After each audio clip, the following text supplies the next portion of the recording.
Who doesn't like a sequel? Anyone who's seen Son of the Mask, that's who. Nevertheless, I'm sure we can all agree that sequels are often a very good thing indeed. When a game straps you in and takes you on a roller coaster ride of emotions, it stands to reason that you'll go back, cash in hand, asking for a ticket to the same sort of ride, but slightly different this time. But sometimes a game will have fans crying out for a sequel, only for those cries to be ignored. Maybe it's for financial reasons, maybe it's due to licensing, or maybe it's just because the publisher is doing it out of pure cruelty, although legally we can't prove that last one. Here are 7 games that have huge swathes of people weeping openly in the streets for a follow-up, but don't seem to have one on the horizon anytime soon. Get away, foul vision of hell! Sheesh. It's all downhill from here, my friend. As I understand it, Rockstar is currently busy with some sort of open-world city game. I think it's called Grandstand Autos or something like that. Apparently it's popular in certain circles, especially one really big circle called Earth. Because of this, other Rockstar series appear to be taking a back seat while Grand Theft Auto 6 continues to be in development. This means that for the foreseeable future, we're talking no Red Dead Redemption 3, no LA Noire 2, and no Manhunt 3. Though that last one's probably just as well. It also probably means no sequel to Bully, or Canis Canem Edit as it was named in the UK and as absolutely nobody in the UK called it. It's a shame because Bully was a brilliant twist on the Rockstar formula, which took the general GTA premise of being a tough guy in an open world environment and scaling it right down from a sprawling city to a small town with a boarding school. It was also less outrageous than its title suggested. The Bully one, I mean. A bunch of campaigners complained about the game's content before it was released, and to be fair, it did indeed let you do many crude and questionable things. In general, though, the story is actually about a delinquent who stands up to other bullies, and when you bullied kids in the game, it was usually to help other victims. It was even quite ahead of its time in some ways, letting you have a cheeky snog with boys long before many other games had same-sex romance options. According to reports from former Rockstar staff, there have been a couple of attempts to start work on a Bully 2 over the years, but so far none of them have come to fruition. We'd love to see a new one, especially because school life has changed so much since the first game came out 17 years ago. Imagine how mobile phones could be incorporated into the gameplay, for example. And when I say imagine, I mean it, because it doesn't look like you'll be seeing it anytime soon. From the creator of Resident Evil, Dino Crisis.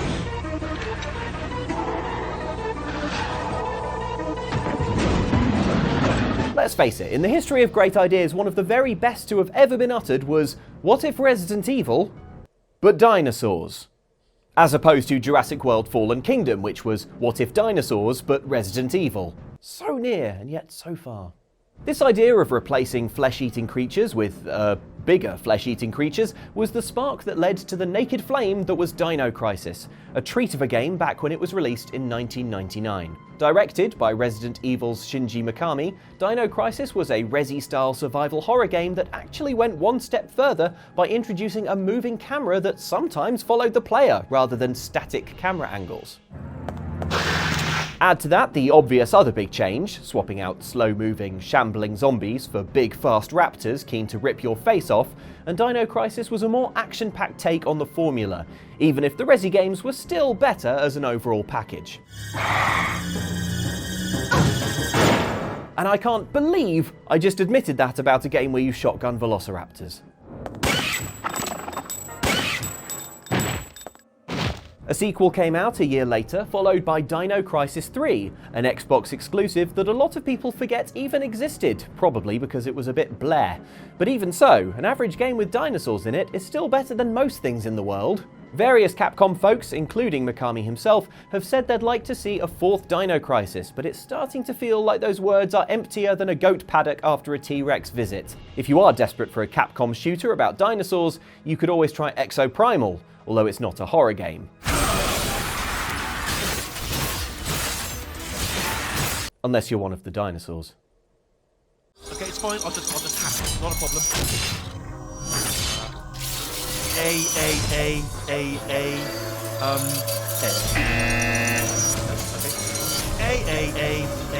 A. Wait, did I do B? Do you have a pen? Start writing these down. Power up, complete. I don't. Okay, listen. All right, new plan. Act natural. Act natural. You've done nothing wrong. Hello. Oh, it's you.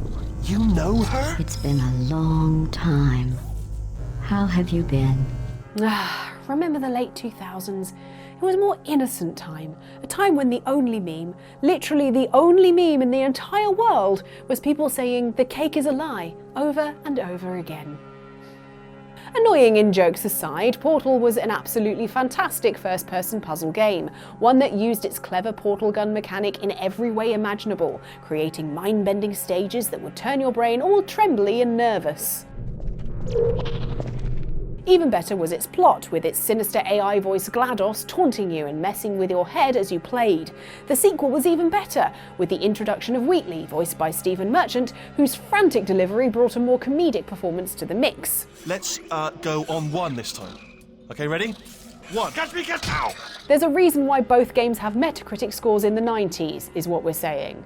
So why haven't we seen Portal 3 yet? Besides the fact that Valve's PC game shopfront, Steam, makes more money than God every single day, so why release Portal 3 or do anything except swim in caviar and throw Fabergé eggs at Elon Musk's door?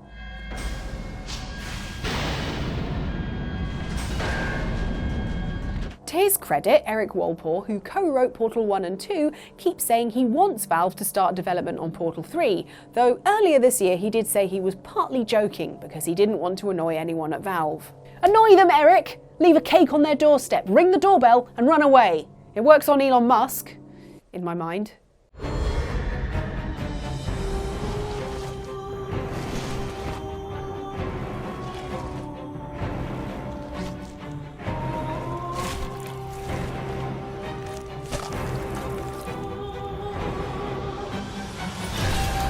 A game would have to be quite excellent to feature a boss called Murgo's Wet Nurse and still leave players wanting more.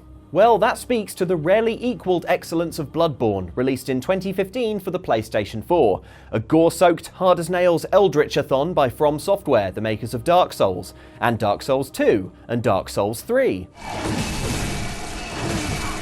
Just making clear there that sequels aren't exactly off the cards. Rocking a mighty 92 score on Metacritic, and with sales that publisher Sony admitted exceeded their expectations, you'd think the powers that be would want to revisit Bloodborne and all its visceral horrors in a sequel. And yet, despite persistent rumours, no such sequel, or even a port to PC or other consoles, or even a graphical remaster, has been forthcoming. Game director Hidetaka Miyazaki has previously suggested that a follow-up to Bloodborne isn't his decision to make. Then there's the fact that, to be fair, with a game as near perfect and replayable as Bloodborne, it's tempting to say the best thing is to leave it well alone. On the other hand though, it's hard to play Bloodborne today and not think about what developers From Software could bring to a sequel, especially considering that while games like Sekiro Shadows Die Twice and Elden Ring definitely satisfy those who crave difficult games and expansive worlds, none of From Software's other games have quite the same feel to their combat. That is to say, the feeling of going absolutely ham with a meat cleaver.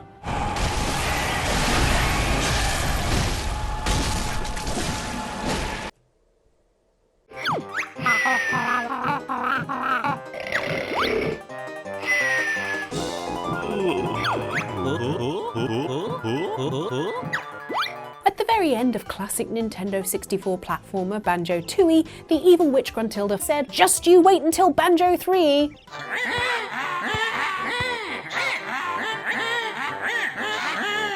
Naturally, this led to many Banjo-Kazooie fans counting down the days until the third game in the series. And by my count, they're past 8,300 days by now. That's a lot of days. In reality, the Banjo-Threeie line was just a cruel joke, and there weren't immediate plans to make a sequel. But that hasn't stopped fans of Rare's classic N64 games begging for one. It's not like Banjo and Kazooie haven't done anything since Banjo-Tooie was released 23 years ago. There was a third game, Banjo-Kazooie Nuts and Bolts, but this Xbox 360 exclusive was more about building vehicles? Seriously? What a terrible premise for a game. What's that doing there? The pair have also had cameo appearances in Sonic and Sega All-Stars Racing and Super Smash Bros. Ultimate, so there's clearly still love for them. These days, Rare is owned by Microsoft, and it doesn't look like either is fussed about bringing Banjo-Kazooie back anytime soon. To be fair, it probably wouldn't capture the same magic anyway, because most of the original team now works at Playtonic Games. In fact, Playtonic's ukulele is basically the closest we'll get to Banjo-Threeie, since it's made by most of the original staff. And if you squint a bit, Yuka and Laylee do sort of look like Banjo and Kazooie. Yeah, I think I can see it. You can't see anything. Don't tell me why I can't see. What?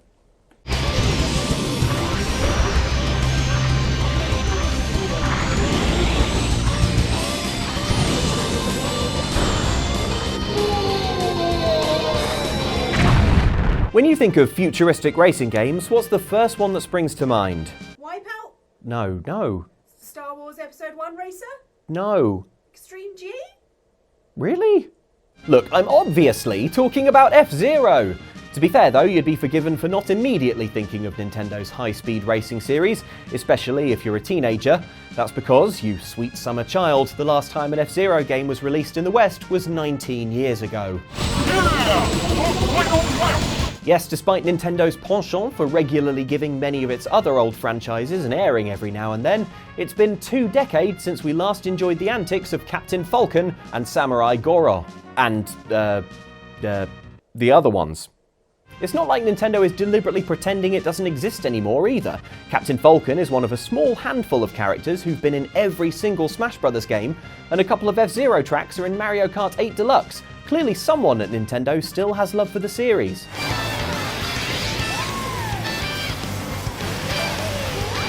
Way back in 2012, Shigeru Miyamoto was asked about a new F-Zero and he replied, "Why F-Zero? What do you want that we haven't done before?" Now that we're nearly 2 decades without one, that question may be easier to answer. We've never had an HD F-Zero, and we've never heard the Mute City theme in Dolby Atmos surround sound. Want to maybe write these down, Miyamoto? Of course, for those of us still impatiently waiting for a new instalment, since we recorded this video, Nintendo did surprise us with F-Zero 99. A battle royale racing game based on the series' pixely beginnings. Although, to be honest, it had been so long that some of us didn't quite believe they'd finally bloody gone and done it. What the hell? Is this real? See, Miyamoto, there's at least 99 people who want a new fully fledged F-Zero sequel. So, think on. What you see is what you get. Just a guy that loves adventure. I'm Sonic the Hedgehog!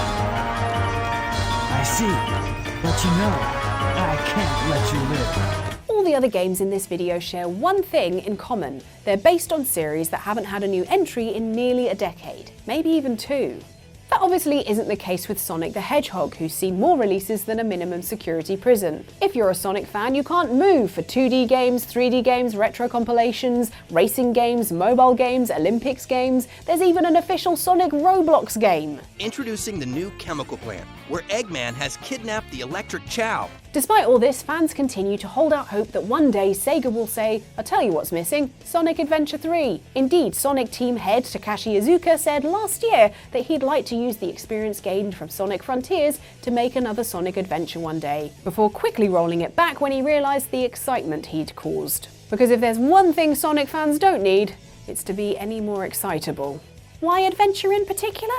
Mainly because most of those games have been a bit, let's say, Son of the Mask. Why? Well, the Sonic Adventure games have that certain something special that doesn't seem to have carried over to most of the newer games. Watch out! You're gonna crash!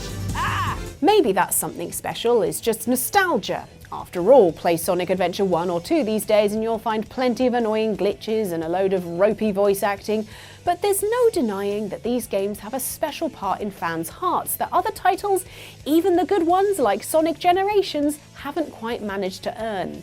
Well, that wasn't so hard.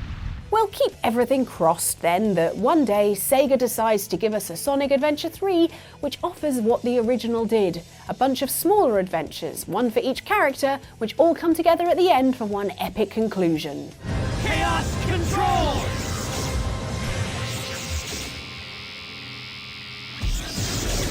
And speaking of epic conclusions, over to you, Luke. He was what he was, a brave and heroic hedgehog, So those were 7 sequels that you want them to make, and they look at you and go, absolutely not, and we hate that you asked. Probably, I imagine. I feel like that's the subtext. 100%. Definitely, yes. Can you think of any other examples of sequels that you're like, come on, make it. Just, guys, just make it. Just make it. Just make it. Half-Life 3, just make it. But they won't, will they? They won't just make it. Drop your suggestions in the comments. I've made myself sad now. Too sad to tell you to like and subscribe. Too sad to recommend our Patreon, who's on screen now. Just make it.